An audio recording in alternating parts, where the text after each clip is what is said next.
So let's start with the South Korean delegation, which spent most of yesterday in Pyongyang. They are now back in Seoul after meeting North Korean leader Kim Jong-un for discussions on the upcoming Inter-Korean summit and the denuclearization, hopefully, of the Korean peninsula. Let's speak to our presidential office correspondent Shin Se-min, who's standing by at Cheong Wa Dae for us. Se-min, no official announcement as of yet on how this trip went, but we do have some details. Yes, Mark, the South Korean delegation that had left for Pyongyang on Wednesday had returned late last night at around 10 p.m. after having spent nearly 12 hours in the North Korean capital of Pyongyang.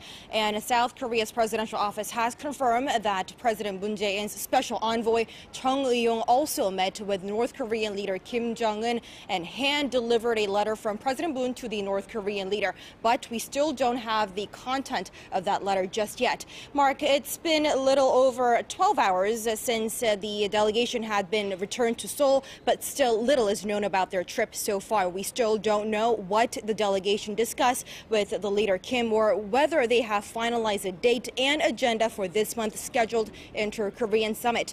But as we can see from these photos released by the top office, there were plenty of smiles on the both South and North Korean sides, even from the leader Kim Jong-un himself, leading many to speculate that the visit went smoothly. Now, the hope is that the two sides agreed on all the summit-related matters and perhaps even made some progress on the denuclearization of the North Korean regime. Mark? Yeah, we certainly hope that's the case. And we do know that a briefing has been scheduled where you are at the top office this morning. Tell us more about that. Right, the Blue House says that the President Moon Jae-in's special envoy Chung Eui-yong will be delivering an address, a televised address that is, at 10:40 a.m. Korea time. So in a little over half an hour time, we will know the date and some of the details of the summit to be held this month between the two leaders of both South and North Korea, which will also be held in the North Korean capital of Pyongyang. And we will also learn about how much progress was made on pushing forward with the denuclearization drive.